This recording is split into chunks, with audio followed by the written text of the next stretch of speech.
tinatawagan ko si Pastor sa kanyang pangalan.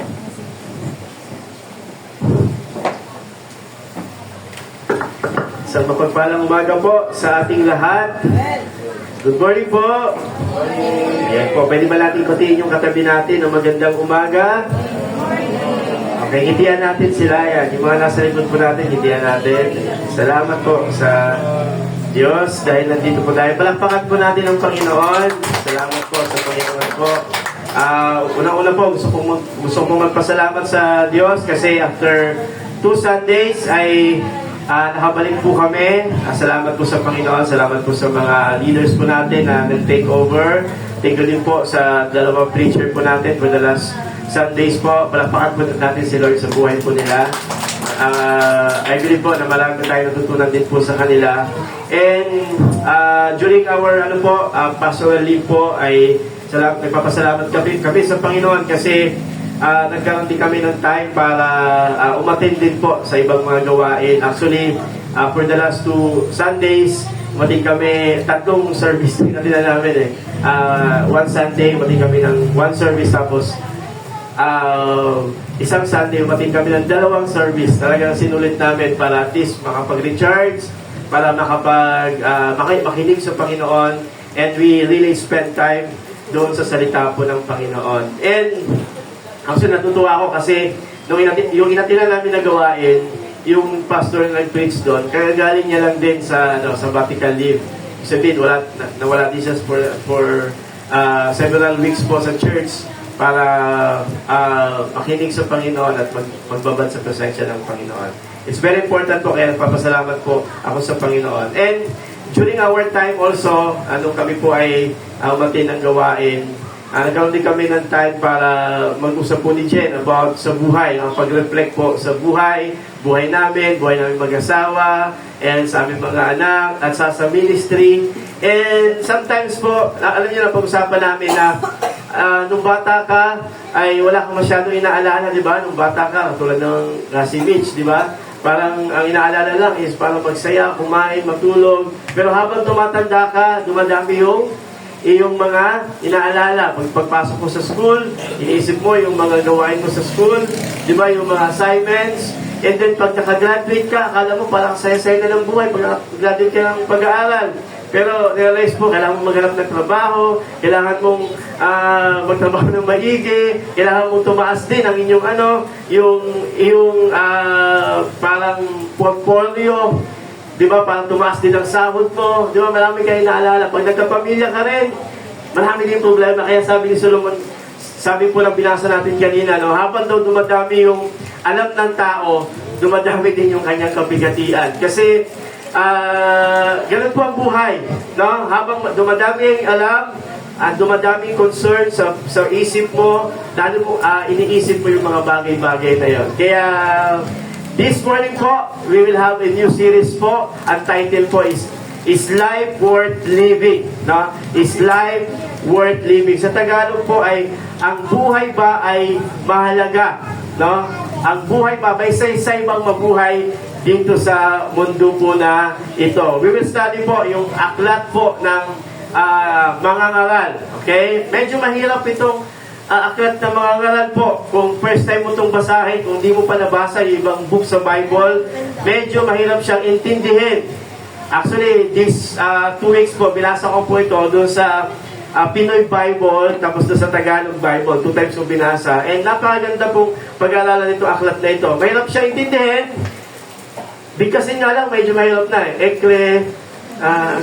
mga ngalan na lang, di ba? Okay. Parang mahirap sa English, Ecclesiastes, no? Pero sa Tagalog po is mga ngalan. And last, kakahapon po, nagkaroon din po tayo ng annual meeting po ng mga leaders. Actually po, every November po, ginagawa po. Mahalaga po ito, kasi po, dito po nagkakaroon ng pagpaplano at pag-i-evaluate po ng ating simbahan, saan tayo pupunta, at ano po yung nangyari natin sa loob ng isang taon. Kaya po, sa buhay ng tao po, napaka-importante po na magkaroon din tayo ng evaluation po.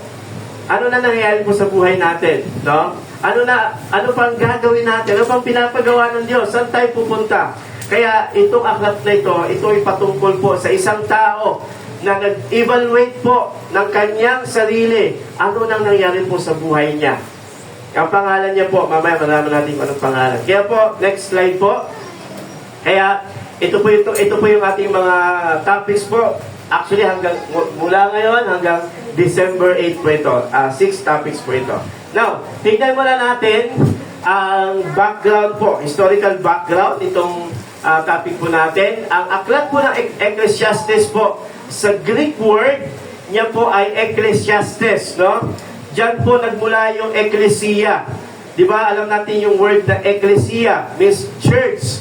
Ang ibig sabihin ng church po ay one who calls to gather together. Di ba? Di ba, alam niyo ibig sabihin ng church? Di ba? Ang church, Ecclesia, ibig sabihin ay to gather together. Mga taong pinagsama-sama ng Diyos. Kaya yun po ibig sabihin ng church. Tayo po ay pinagsama-sama ng Panginoon para po purihin natin siya para sa isang layunin. Yan po ibig sabihin sa Greek word ng word na Ecclesiastes. Now, yung sa Hebrew word naman po, ang Hebrew word niya po ay Kohelet. Sabihin natin, Kohelet. Okay, ibig sabihin ng Kohelet po is pastor or a teacher or a preacher. Kaya po, yung unang verse is all about pagpapakilala doon sa book, the teacher, the Kohelet po. And itong book po na ito ay pagtingin ng isang tao doon sa rear view. Alam niyo po yung rear view ng sasakyan? Yung rear view po, nasa bandang unahan ng para makita yung nasa likuran. Di ba? Yung tumingin siya doon, tinignan niya kung ano yung nangyari po sa buhay niya. Okay? Si Solomon po ay nagkaroon ng evaluation. Ano na nga ba nangyari po sa buhay ko? Alam niyo, maganda po yun. Sa mga, kahit po sa mga kabataan, ano na nga ba nangyari po sa buhay ko? Saan nga ba ako pupunta? Yun po yung ginawa po ni Solomon dito. Now, dalawang bagay po para maintindihan natin itong aklat na ito. By the way, this morning po, bibigyan lang po ako ng introduction at konting mga points po para maintindihan natin itong book na ito. Dalawang bagay po para lalo pa natin maintindihan yung book na ito. Sige po, next slides po. Two primary ways to understand the book of Ecclesiastes. Number one po is, Solomon wrote the book as a way of venting. Pag sinabi natin venting po, is paglalabas ng sama ng loob. Okay? Paglalabas ng sama ng loob because he was disappointed with God and every aspect of his life. Kaya po para bang sa term natin ngayon, si Solomon, nag-grant siya dito sa aklat na ito. Naglabas siya ng sama ng loob. Kumbaga, parang pinahayag niya, nag-push siya ng mga reklamo niya sa buhay at disappointed niya sa buhay. At pangalawang bagay po is sinulat ito ni Solomon para magbigay po ng warning. Ng warning po sa mga pwedeng makapagbasa ng book na ito. Okay? Kaya po, kung makita natin, para bang nakaka-depress pagbasahan. For example po, sinabi ni Solomon, ang tao daw at ang hayop parang walang pinagkaiba. Ano ibig sabihin ni Solomon? Mababasa niya, no? Pero parang walang point para isama siya sa Bible. Pero sinulat ito para magbigay po ng warning. Okay? Alam niyo po, ganito mga kapatid, para magkaroon tayo ng buhay na may saysay, kailangan nating pag-aralan kung ano nangyayari po sa buhay natin. Okay? At para magkaroon din tayo ng tamang direksyon po sa buhay, at hindi na malesen na yung mga mabibigat na karanasan din po sa buhay natin o bigat na problema, tignan din po natin yung buhay ng ibang tao. Kaya po si Solomon, ang ganda lang po dito kasi si Solomon po, very honest siya sa kanyang nararamdaman at nararanasan. Di ba po, tayo po, especially pag parang tumanda ka na, di ba? Para bang nakakahiyang magsabi ng mga bagay na hindi magandang nangyari po sa buhay mo, magkwento, di ba? Pero si Solomon po, ang ganda lang kasi inopen niya kung ano yung nangyari sa kanya para magkaroon ng warning po sa mga pwedeng makabasa po nito. Amen ba? Amen. Kaya, is life worth living? Yun po yung sasagutin natin ngayong umaga. May saysay bang mabuhay? May halaga bang mabuhay? Yun po yung sasagutin natin ngayong umaga. Pray po muna tayo. Aming Diyos na dakila, salamat po sa pagkakataon na ito. Binigyan niyo po kami muli ng pagkakataon para makinig na yung salita, Panginoon. Lord, minister to your people. Holy Spirit, lead us to understand clearly, Panginoon, ang aming pag-aaralan po, Panginoon, itong serye na ito, Diyos.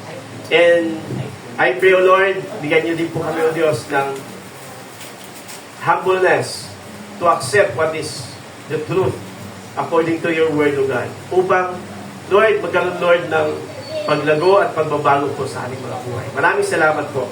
May the meditation of my heart and the word of my mouth be pleasing to you. In Jesus' name, amen and amen. Palakpakan po natin si Lord. Diba, palakpakan natin si Lord. Ayan. Okay po. At tatlong tanong para ma-edit po natin yung points natin ngayong umaga. Number 1 po is, who is the author? Sige po, who is the author? Sino ang may akda? No? Sino ang may akda?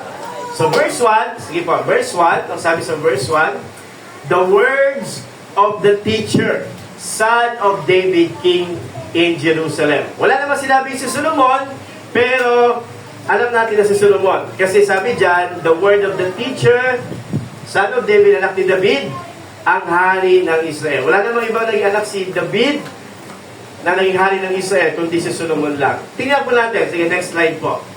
Si Solomon po ay nagsulat na aklat po na ito at mayroong 3 pong aklat na sinulat si Solomon sa Biblia. Yung Kawikaan, Proverbs, yung Song of Songs. Ano bang Tagalog ng Song of Songs?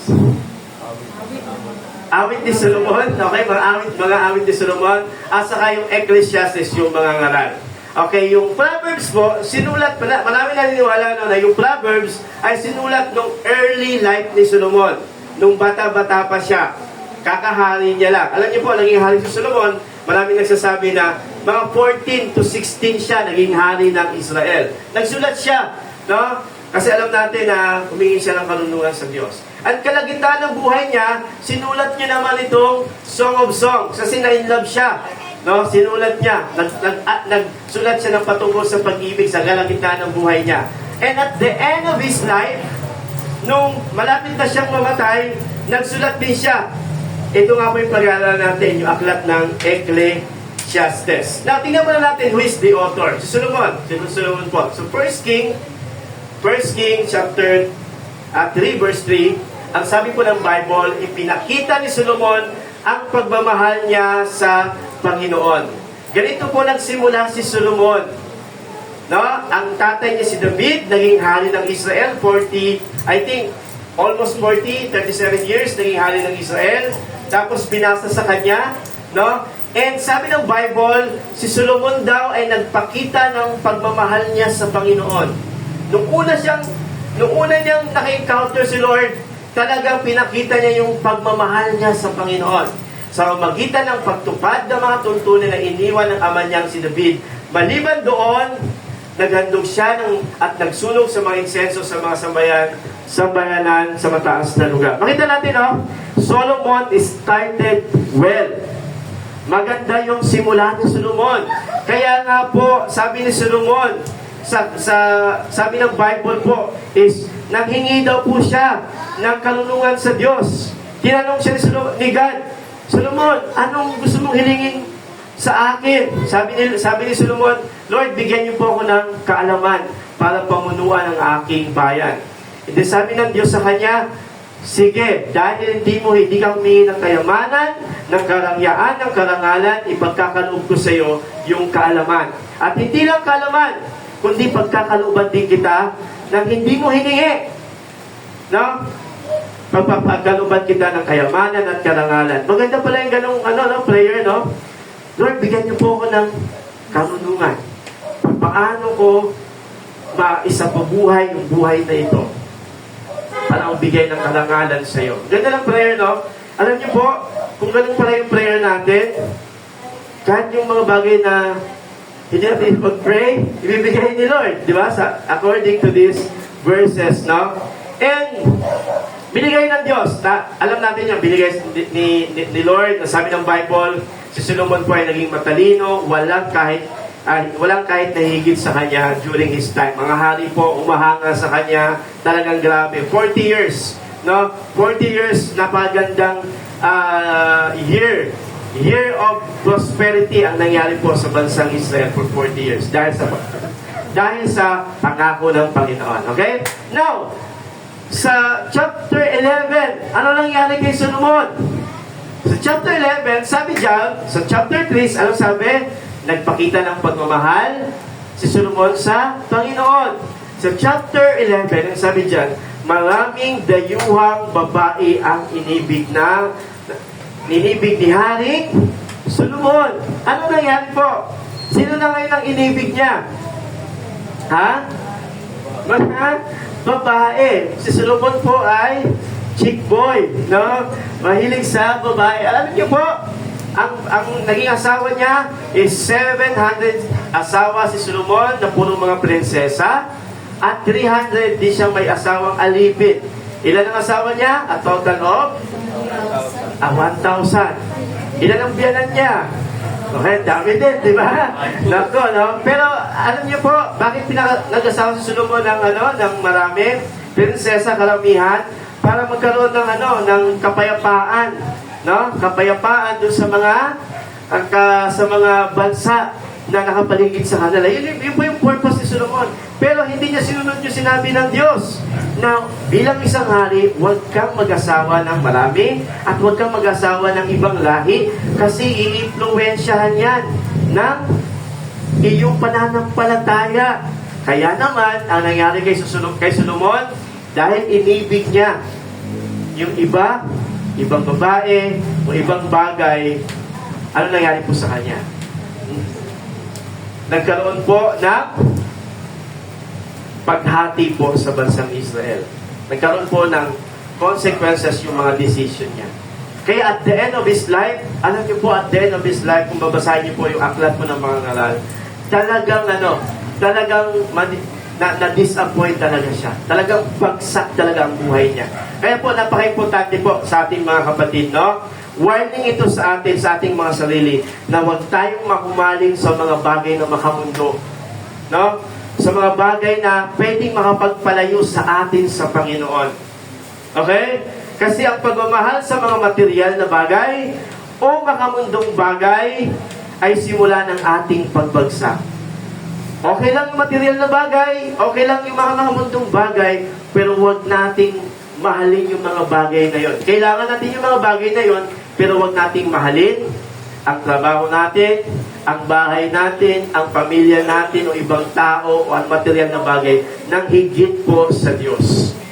Okay? Kasi ang Diyos po, sa Diyos po, tayo makakasumpong po ng pagpapalang tunay, hindi sa mga bagay po na yun. Kaya sabi ni Solomon sa Kawikaan, verse 1:7, ang pagkatakot sa Panginoon ng may paggalang ang simula ng karunungan. Gusto niyo magkaroon ng karunungan? Sa mga kabataan, gusto niyo magkaroon ng karunungan? Ngayon kasi, lahat ng question ngayon is pumupunta na saan? Sa Google. Kaya mga tao ngayon, yung mga estudyante ngayon, anong question sa school? Google mo na lang. Meron pa nga ngayon, ChatGPT, no, na AI sumasagot. Talagang tindi ng mga Actually, may sermon pa nga doon eh. Kung gusto mong gumawa ng sermon, chat mo. Sermon about love. May points pa yun. Meron pa ng pagbati, introduction. Good morning everyone. Meron pang gano'n sa ChatGPT, no? Pero, hindi yun ang karunungan. Ang karunungan, patutong karunungan, ay nagsisimula sa pagtatakot at paggalang sa Diyos. At yun po ang nawala kay Solomon. Kaya po, anong discovery niya? Pangalawang tanong, anong discovery ni Solomon? Ano ang kanyang natuklasan sa buhay? Number 1 po, sabi niya sa buhay, sabi niya sa verse 2, meaningless, says the teacher. Utterly meaningless, everything is meaningless. Nakalugot, no? Walang kabuluhan. Sabi ng, guro, lahat daw po ay walang kabuluhan. Alam niyo po, gusto ba nating at the end of our lives, uupo tayo doon sa rocking chair? Di ba? At the end of our life, matanda na tayo, sabihin natin, ano ba nangyari sa buhay ko? Parang walang nangyari, parang walang kabuluhan yung buhay ko. Ganun nangyari kay Solomon. At the end of his life, ganun yung, meaningless. By the way, yung word na meaningless dyan ay hevel. Sa Hebrew po, ibig sabihin is vapor or smoke or mist. Hindi sinasabi ng Bible na ang buhay ay walang kabuluhan. Ang sinasabi ng Bible, yung meaningless dyan is hevel. Yung ibig sabihin is vapor, usok daw po, madali lang mawala. Nakita na ba kayo ng laruan ng mga bata? Sige nga po. Diba? Nakita na kayo laruan ng mga bata, yung bubbles. Diba? Yung bubbles. Pag inipan mo, lalabas yung mga bubbles, tapos puputok at mawawala. Ganun ibig sabihin ang sinasabi ni Solomon dyan, na ang buhay ng tao ay mabilis lang, parang usok lang, walang kabuluhan. By the way, yung word na meaningless, 38 times binanggit dyan. Grabe yung warning, no? Warning ni Solomon. Tingnan niyo po mabuti. Basadahan lang po natin saglit, no? Ano yung sinabi niya? Sige, verse 2. Walang kabuluhan ng lahat. Ano ang pakinabang ng tao sa pagpapahirap niyang magtrabaho sa mundong ito? Lumilipas ang isang henerasyon at napapalitan, pero ang mundo ay hindi nagbabago. Paulit, di ba? Napapalitan ng mga generation, sumisigat ang araw pagkatapos lumulubog, pabalik lang sa kanyang pinanggagalingan. Umihip ang hangin sa timog at pagkatapos ay ihip naman sa hilaga. Di ba? Paikot-ikot lang at pabalik-balik lang. Kaya yung bagyo, di ba, sa Pilipinas, ulit lang. Napansin nyo ba yung bagyong malalakas na bagyo? Habang nung may bagyo, tinignan ko, every mga October, November, pumapatak talaga yung malalakas na bagyo. Merong 10 malalakas na bagyo na humagpit dito. And naalala ko po, mga ganun po, katapusan ng October, November, paulit-ulit lang nangyayari. Di ba? Ang mga nangyayari po sa mundo na ito. Yun yung na-discover ni Solomon. Parang yung buhay natin. Ang buhay natin, parang paikot-ikot lang. Di ba? Gigising ka sa umaga. Pagkagising mo sa umaga, kakain ka. Tapos, papasok ka sa trabaho o mag-asikaso ka. Tapos, kung nagtatrabaho ka, uuwi ka. Tapos, kakain ka. Tapos, magpapahinga ka, matutulog ka. Ano ulit mong gagawin mo? Gigising ka sa umaga. Tapos, kakain ka. Papasok ka sa trabaho, sa school. Tapos, uuwi ka. Diba? Ganun yung buhay ng tao. Parang paulit-ulit lang. Sa mundo, ganun din. Wala daw bago sa mundo. Sige po, next verse po. At ang mga nangyari noon, nangyari na ulit ngayon. Ang mga ginagawa noon, ginagawa ulit ngayon. Walang nangyaring bago sa mundo. May mga bagay ba na masasabi mong bago? Nariyan na yan noon pa. Kahit noong hindi pa tayo pinapanganak. Alam niyo po, yung formahan nga, dati ba, sino itong pumorma dati ng yung maluluwag? Dati ang yung forma ko dati, yung sobrang luwag na yung bang, yung hip hop, di ba? Yung pantalon ko dati, yung kasya ako doon sa pantalon ko, sobrang luwag eh. Yung bang di ba? Pero, napapalitan, and then, ngayon, parang bumabalik na rin yung mga ganong di ba? Ibig sabihin, parang paulit-ulit lang nangyayari po sa mundo na ito. Kaya, may pagkatotohanan po sa Solomon na paulit-ulit lang ang nangyayari sa buhay natin. Hindi na natin naalala ang mga nangyari noon, ganun din sa hinaharap. Hindi rin ito maalala ng mga tao bandang huli. Okay? Sige po. Sunod na verse po. Kaya sabi niya, nakita kong walang kabuluhan ang lahat ng ginagawa ng tao dito sa mundo. Para kang umahabol sa hangin. Tanong ko sa inyo dito, sino po dito ang humabol na sa hangin? Chasing the wind. Umabol sa hangin. Meron ba? Meron. Naabutan niyo ba yung hangin? Di ba? Ibig sabihin, walang umabol sa hangin na nakaabot sa hangin. No? Ibig sabihin, parang walang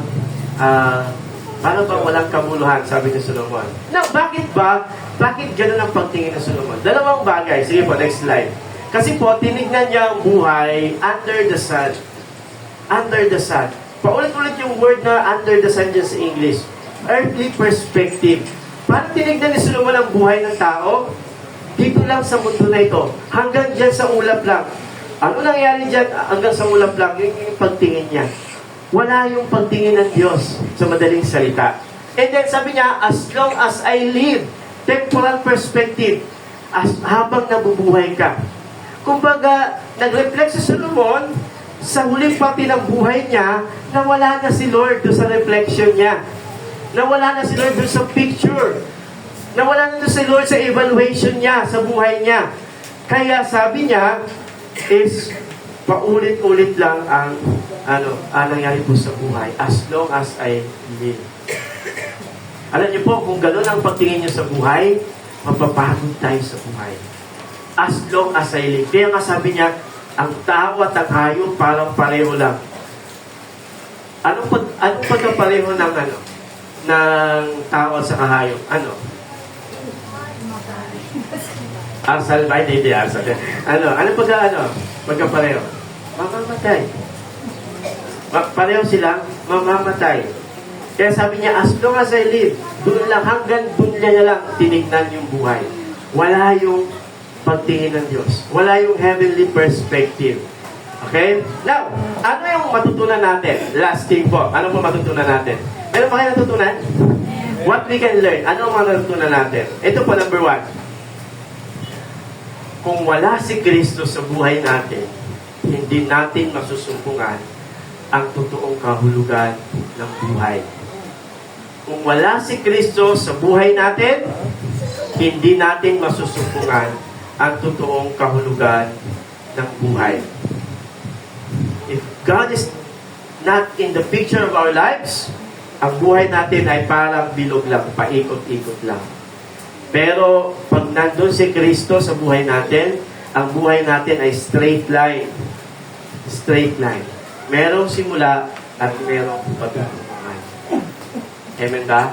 Pero kung wala si Kristo sa buhay natin, iikot lang, paikot-ikot lang. Hanggang tumanda ka na pagod ka sa buhay na walang Diyos. May mga tao nagtagumpay din sa mundo na ito, pero at the end of their lives, yung mga bagay na accomplishment nila, wala ring saysay din yun. Di ba? Okay? May mga mayaman na may-ari ng isla, wala naman sila doon. Ayaw pa nilang magpapunta. Di ba? Okay? Ayan. And then, sabi po dyan, without Christ, life has no beginning and move towards no end.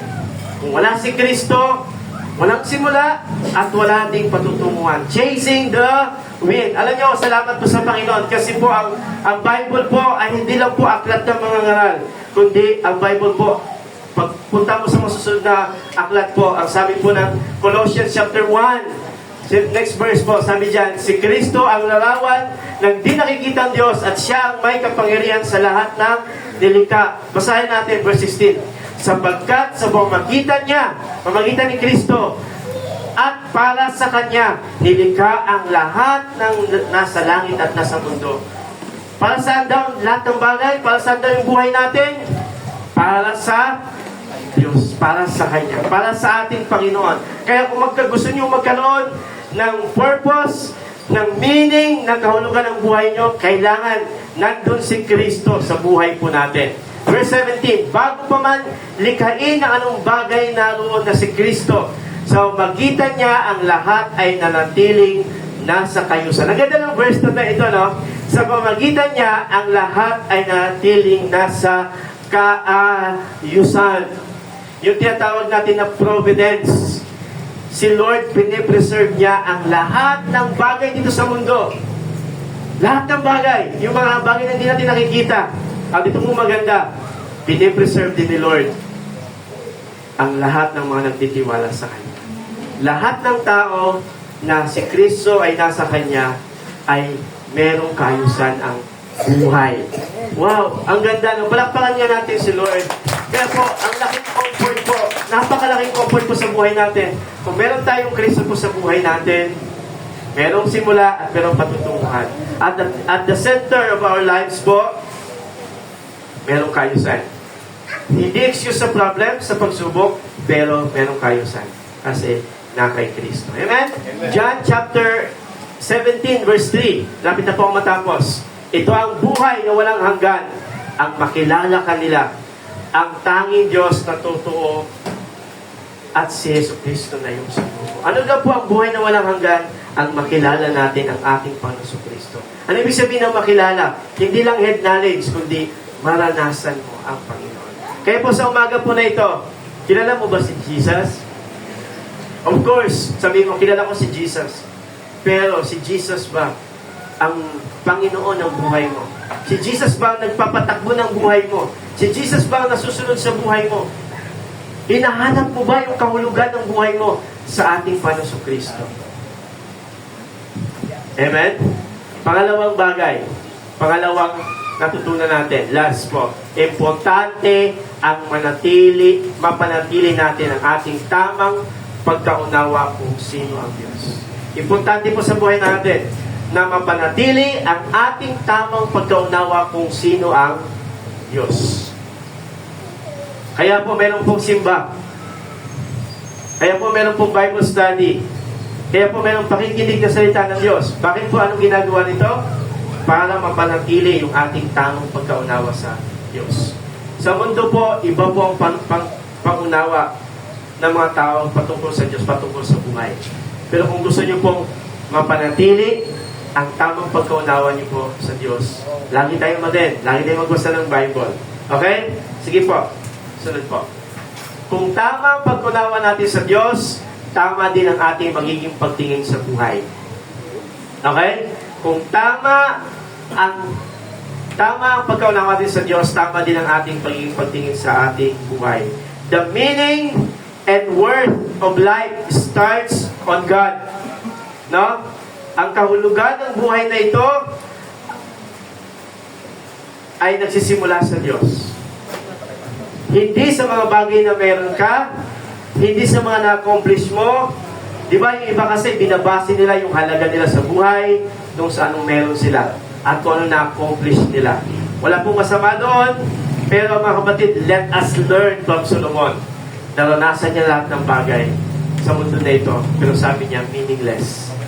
Kaya, mga kabataan, ang halaga niyo po ay nasa Panginoon. Hindi sa mga itsura, hindi sa mga na-accomplish, hindi sa ganda ng cellphone, hindi sa pananamit, kundi ang halaga natin ay nasa Diyos. Mahalaga tayo sa Panginoon. Alam niyo po, kaya sabi diyan, kung tama ang pagkaunawa mo sa Diyos, may interpret mo ang mga pagsubok mo ng may pag-asa, kapayapaan at kagalakan. Listen po mga kapatid, kung tama ang pagkaunawa mo sa Diyos, may interpret mo yung pinagdadaanan mo ngayon ng merong pag-asa, kapayapaan at kagalakan. Alam niyo po si Solomon, at the end of his life, parang ang layo niya sa Diyos. Ininterpret niya mga bagay-bagay na wala ang Diyos. Pakiramdam niya na wala nang pakialam ang Diyos. Naniniwala siyang merong Diyos, pero pakiramdam niya na ang Diyos ay malayo sa kanya. Walang pakialam sa kanya. And ganun po sa atin. Lahat tayo dito, I believe, naniniwala tayo sa Diyos. Pero sometimes po, minsan, isip natin, sa dami ng pagsubok, mga pinagdadaanan natin, parang walang pakialam si Lord.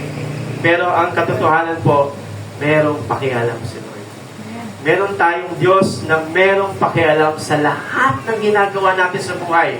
Merong pakialam si Lord sa everyday life natin. May concern siya sa everyday life natin. Sa nararamdaman natin, sa sitwasyon po natin, merong concern si Lord. Sa mga pinagdadaanan po natin, meron pong concern ng Diyos sa buhay mo. Alam niya yung bilang ng buhok natin, tama po ba? Gusto kanyang makasama araw-araw. Gusto niyang makausap mo siya araw-araw. Merong pakialam ng Diyos sa mga pinagdadaanan. Kaya merong kabuluhan. Merong saysay po ang mabuhay. Is life worth living? Sige po, next slide. Is life worth living? May saysay bang mabuhay? Amen. Amen. Of course, yes. Of course, yes. Last week po, may pinadalan po kaibigan kong pastor. Nagkataon po, yung kaibigan kong pastor nandun sa Burol. Sige po, next slide po. Naburo ng member nila. At yung member po nila, nakaburo dito sa Sanctuary Divino. Sa Sanctuary Divino, ang ganda ng cemeteryo. No? Actually, ang mga kandila pala ngayon, ano na, yung mga solar na. Yung mga kandila solar na, no? Wala na yung nauubos. Nakatusok na. Tapos, paggabi, kung saan na lang umiilaw. Chargeable. No? Solar. And then, may mga doon, alam mo tawag doon? Puntot ba or nicho? The aircon. Ang ganda. The aircon. Pala di daw namigin yung ay, pala hindi maimitan pala. Ang gaganda ng mga Pero, alam niyo po, the reality of life, kung wala ang Diyos, ang tao, ang tingin niya doon sa, na yun, hanggang doon lang ang buhay ng tao. Tama? Pero ang buhay ng tao, alam niyo po, ganito ang buhay ng tao. Tingnan niyo po, next slide po. Alam niyo po, ang buhay ng tao, sige, mapindot po. By the way, hindi ko kilala yan, nakita ko lang siya. Ay, okay na, pabalik na. Okay. Ayan. Ganyan lang kaikli ang buhay ng tao. Yung dash na yan. Ganyan lang kaikli ang buhay ng tao. Ako nga po dati, parang pag-alagala lang, lang Pero, piling ko, nasa na ako second quarter ko, third quarter na po. Half time. No, pero we don't know kailan muli ng Panginoon. Pero, gano'n lang. The reality of life is short. Kung wala ang Diyos sa buhay mo,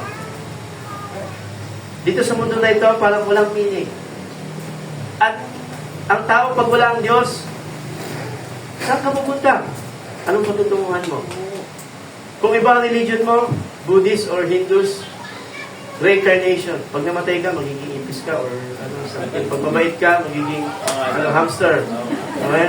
Makit ka pag Ganun lang Pero sa atin po, nang merong Panginoon sa Kristo sa buhay niya, this is not the end of our life. Ang pinakamalagang pangyari po sa buhay ng tao ay hindi yung sinilang ka. Ang pinakamalagang pangyari sa tao, yung nakilala mo ang Panginoon. Doon nagsimula ang buhay mo at meron kang patutunguhan. Sa kang patutunguhan, walang hanggang buhay kasama mo ang Panginoon. Amen? Kaya life is worth living. Masayang mabuhay kahit maraming problema. Kahit minsan walang pera, masaya pa rin tayo buhay. Kasi meron tayong Panginoon. Palakpakan natin si Lord. Alam niyo po, pinatunayan ng Diyos yung halaga niya, halaga natin sa magitan ng kamatayan niya sa cross. Kaya ngayon po, meron tayong Holy Communion bilang pag-alala po ng pag-ibig